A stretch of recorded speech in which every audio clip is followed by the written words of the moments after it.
आसान स्टूडेंट्स, उम्मीद करता हूँ आप लोग खैरियत से हैं। 10th class mathematics partial fraction हम कर रहे हैं। पार्शियल फ्रैक्शन चैप्टर नंबर 4 है आपका।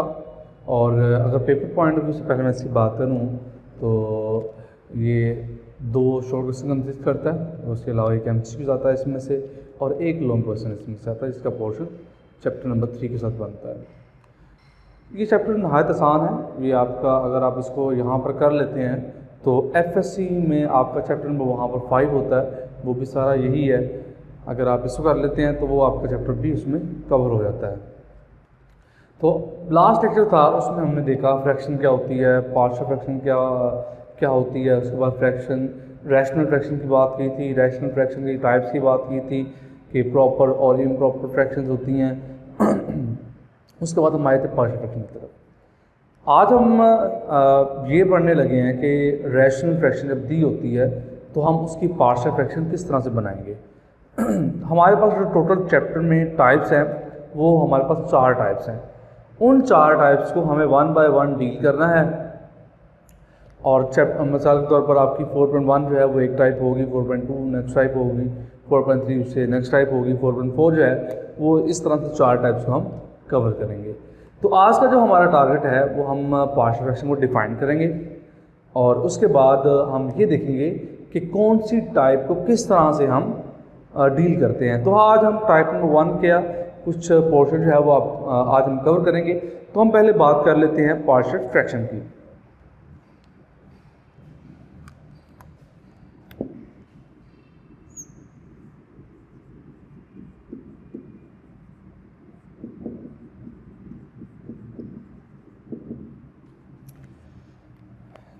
ये एक असल में पार्शियल फ्रैक्शन जो है वो हमें दी हुई फ्रैक्शन को ब्रेक करना है। ब्रेक करना है 2 या 2 से ज़्यादा फ्रैक्शंस में, तो उसको हम क्या बोलते हैं, पार्शियल फ्रैक्शन। तो हम ये कह सकते हैं कि ये कंपोजिशन है, the composition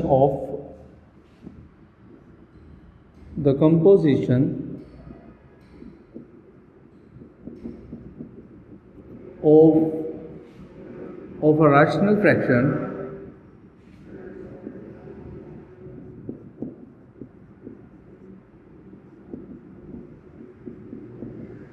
into 2 or more than 2 fractions is called partial fraction.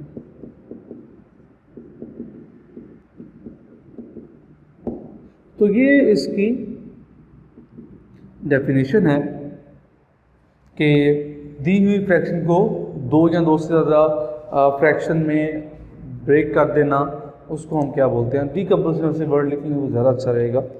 Decomposition का मतलब पता है, तोड़ना। डीकम्पोजिशन, कंपोज करना मतलब इकट्ठा करना, उसको तरतीब देना, लेकिन डीकम्पोजिशन यहाँ पर वर्ड जो है वो बेटर है। अब हम चलते हैं कि डिफरेंट टाइप्स जब हमें दी जाती हैं तो उन टाइप्स को हम किस तरह से डील करते हैं, उन टाइप्स की किस तरह से पार्शियल फ्रैक्शन जो है वो की जाती है। तो टाइप नंबर 1 की तरफ हम आते हैं। टाइप नंबर 1 में क्या है, टाइप नंबर 1 में है जी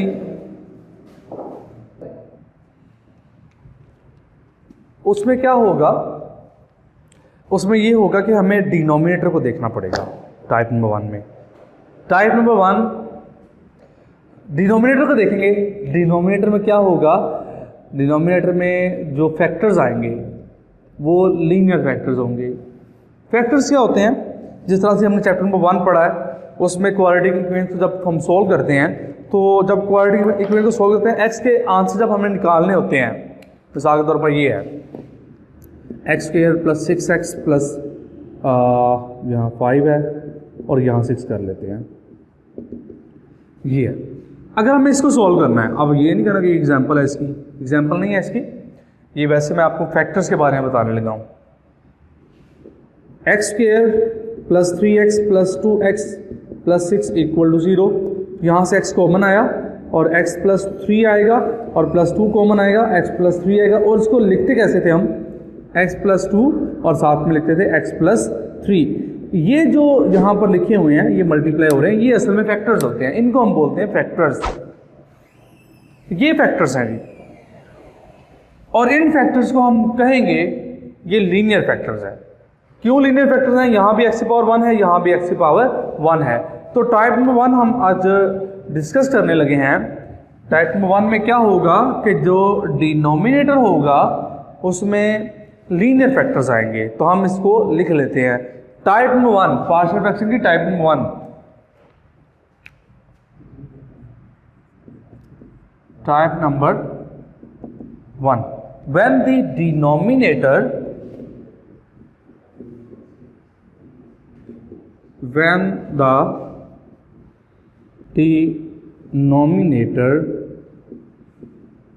contains linear non-repeated factor। ये उसमें लीनियर नॉन रिपीटेड फैक्टर्स आएंगे। नॉन रिपीटेड का मतलब क्या होता है कि उसमें कोई रेपिटेशन नहीं होगी, रिपीटली कोई फैक्टर हो रहा होगा। लीनियर फैक्टर के बारे में आपको बात बता दी है। जब क्वेश्चन लिखूंगा फिर आपको और क्लियर हो जाएगा। और आपने एक और बात याद रखनी है कि जो पार्शियल फ्रैक्शन की जाती है वो सिर्फ प्रॉपर फ्रैक्शन की जाती है, इम्प्रॉपर फ्रैक्शन की नहीं की जाती। मतलब कि ऊपर वाली पावर नीचे वाली पावर से कम होनी चाहिए, फिर हम उसकी पार्शियल फ्रैक्शन करते हैं। अगर ऐसा हो जाए कि ऊपर वाली पावर नीचे वाली पावर सेम हो जाए, या ऊपर वाली पावर ज़्यादा हो नीचे वाली पावर कम हो, तो उस केस में भी हमें उसको प्रॉपर ही बनाना पड़ता है। लेकिन जब वो क्वेश्चन आएंगे तो हम उसको देख लेंगे। अभी तो फिलहाल टाइप नंबर 1 इस तरफ चलते हैं। तो क्वेश्चन नंबर 1 है आपका 4.1 एक्सरसाइज 4.1, क्वेश्चन नंबर 1। स्टेटमेंट है रिजॉल्व इनटू पार्शियल फ्रैक्शंस। आपको यही स्टेटमेंट आएगी हर क्वेश्चन की, चाहे आप 4.1 में है, 4.2 में है, 4.3 में है, 4.4 में है, तो क्वेश्चन इसी तरह से कहेगा रिजॉल्व इनटू पार्शियल फ्रैक्शंस। तो क्वेश्चन नंबर 1 है 7x minus 9 over x plus 1 x minus 3। हर एक क्वेश्चन को करने का एक ही तरीका है, और वो तरीकाकार क्या है वो हम डील करने लगे हैं। जो पार्शियल फ्रैक्शन आपके दी हुई है, आपने इसको पहले आपने पार्शियल फ्रैक्शन बनानी है इसकी। मतलब किस तरह से आप इसको लिखेंगे, ये पहले देख लें कि टाइप कौन सी बन रही है। टाइप का अंदाज़ा कहाँ से होगा, हम डिनोमिनेटर को देखेंगे, ये वाला पोर्शन देखेंगे। ये देखें ये x प्लस 1 लिखा हुआ है, लीनियर फैक्टर है, x माइनस 3 लिखा हुआ है, लीनियर फैक्टर है, और दोनों ही क्या है, डिफरेंट है। तो इसका मतलब ये क्या हो गए, नॉन रिपीटेड हो गए। अब इसको लिखेंगे कैसे पार्शियल फ्रैक्शन में, इसको लिखेंगे 7x minus 9 over x plus 1 और साथ में है x माइनस 3। इसी पार्शियल फ्रैक्शन इस तरह से लिखेंगे, हम लिखेंगे a ओवर x प्लस 1, मतलब कि एक कॉन्स्टेंट लिखा है उसके नीचे पहला फैक्टर, मतलब कोई फैक्टर भी लिख सकते हैं, एक फैक्टर उसके नीचे, फिर बाद में दूसरा और उसके नीचे दूसरा फैक्टर, और इसको हम नाम दे देते हैं नंबर 1 का। फिर दोबारा सुन लें, ये जो पार्शियल फ्रैक्शन, ये फ्रैक्शन जो दी हुई है इसकी हमने पार्शियल फ्रैक्शन लिख लिया है कि एक फैक्टर हमने a के नीचे लिख दिया, दूसरा फैक्टर हमने b के नीचे लिख दिया। इस बात का मतलब ये है कि जितने नीचे फैक्टर्स होंगे उतने ही ऊपर कॉन्स्टेंट्स आ जाएंगे, a b c d ये सारे उस तरह से उस हिसाब से आते रहेंगे। उसके बाद ये पहला स्टेप आपका हर क्वेश्चन में ऐसा ही होगा। दूसरा स्टेप क्या होगा आपका, आपने ये जो डिनोमिनेटर है इस फ्रैक्शन को आपने ख़त्म करना है, मतलब कि डिनोमिनेटर वाले पार्ट्स को आपने ख़त्म करना है। जो नीचे लिखा होगा ये जो पोर्शन यहाँ पर, आपने दोनों साइड्स को इससे मल्टीप्लाई कर देना है। तो मल्टीप्लाई करते हैं, मल्टीप्लाइंग बोथ साइड्स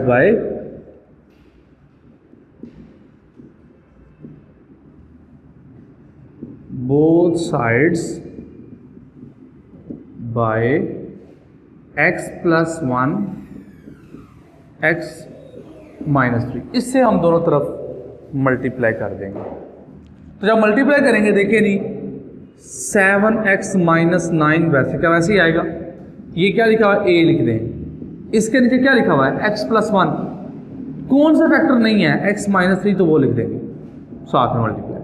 फिर लिखेंगे +b, इसके साथ x - 3 है, क्या नहीं है, x + 1, तो इसके साथ वो x + 1 लिख दिया। तो इसको अब हम कह देंगे नंबर 2। हम काम क्या करना चाह रहे हैं, पार्शियल फ्रैक्शन हमारी यही होगी। अगर हम यहाँ पर a की वैल्यू और b की वैल्यू पुट कर देते हैं तो हमारी पार्शियल फ्रैक्शन बन जाती है। आगे जो हम सारा प्रोसेस करने लगे हैं वो सारा a और b की वैल्यू फाइंड करने के लिए करने लगे हैं। अब a और b की वैल्यू किस तरह से आएगी, ये क्या लिखा हुआ है, x + 1 जो लीनियर फैक्टर लिखा हुआ है, आपने इसको करना है पुट x + 1 = 0। तो x की वैल्यू क्या आएगी, -1, मतलब जो a के नीचे लिखा होगा उसको 0 के इक्वल पुट करना है, b के नीचे जो लिखा होगा उसको भी 0 के इक्वल पुट करना है, बारी बारी।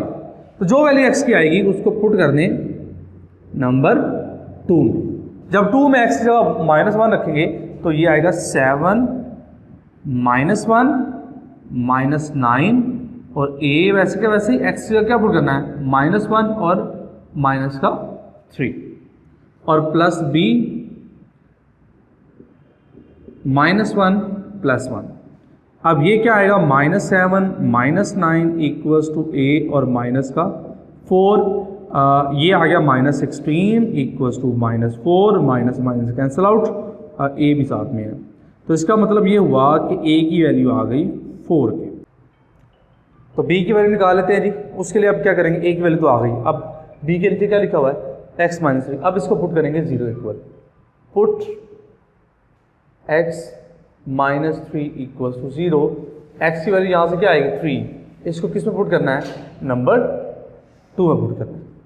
अब 2 में पुट कर दें तो ये 7 × 3 - 9 और इक्वल्स टू a 3 - 3 और +b 3 + 1, ये है 21 - 9 इक्वल्स टू, ये 0 हो गया और यहाँ पर आया 4b। तो 21 - 9 जो होता है ये कितना होता है, 12 होता है, और इक्वल्स टू 4b, तो b इक्वल्स टू आ गया 3 के। अब a और b की value, put a equals to 4 and b equals to 3 in equation number 1। जब 1 में पुट करेंगे तो 7x - 9 / x + 1 x - 3, तो ये आ गया 4 / x + 1, b की वैल्यू 3 है तो 3 / x - 3। तो ये आपकी रिक्वायर्ड पार्शियल फ्रैक्शन। तो इस तरह से हम पार्शियल फ्रैक्शन बनाते हैं। अब एक बात यहाँ पर नोट करने की ये है कि जब आप a के नीचे से जो लीनियर फैक्टर है उसको 0 के इक्वल पुट कर रहे हैं, x की वैल्यू जब इस इक्वेशन नंबर 2 से 2 में आप पुट करेंगे हमेशा एक 0 बन जाएगा, एक की वैल्यू निकल आएगी। अगर 3 होते तो 3 में से 2 0 हो जाते और एक की वैल्यू निकल आती। ये हर दफ़ा ऐसा ही होगा। और 4.1 एक्सरसाइज जब लीनियर फैक्टर्स होते हैं, आप जिस के नीचे से आप फैक्टर को 0 के इक्वल पुट करते हैं उसी का हमारे पास आंसर आता है, दूसरा 0 हो जाता है। इधर देखें जी, a के नीचे से पुट किया तो a का आंसर आया, b के नीचे से पुट किया तो b का आंसर आया। तो ये बात का आपने ख्याल रखना है। तो ये था हमारा आज का लेक्चर जिसमें हमने डील किया टाइप नंबर 1 को, उसमें 4.1 एक्सरसाइज थी, उसके क्वेश्चन 1 हमने डिस्कस किया। आगे जो इसके क्वेश्चन नंबर 2 है 3 है वो सारे इसी टाइप के क्वेश्चन है। आपने उनको भी इस तरह से करना है कि नीचे लीनियर फैक्टर आएगा, लीनियर फैक्टर अगर 2 हैं तो a के नीचे एक फैक्टर, b के नीचे दूसरा फैक्टर, अगर 3 आते हैं तो c को हम इन्वॉल्व कर लेंगे, c के नीचे तीसरा फैक्टर आ जाएगा। तो कल हम इसी को आगे बढ़ाएंगे, लेकिन जो इम्प्रॉपर अभी हमने डिस्कस किया प्रॉपर को, कल हम इम्प्रॉपर को डील करेंगे। तो मिलते हैं जी नेक्स्ट लेक्चर में। अल्लाह हाफिज़।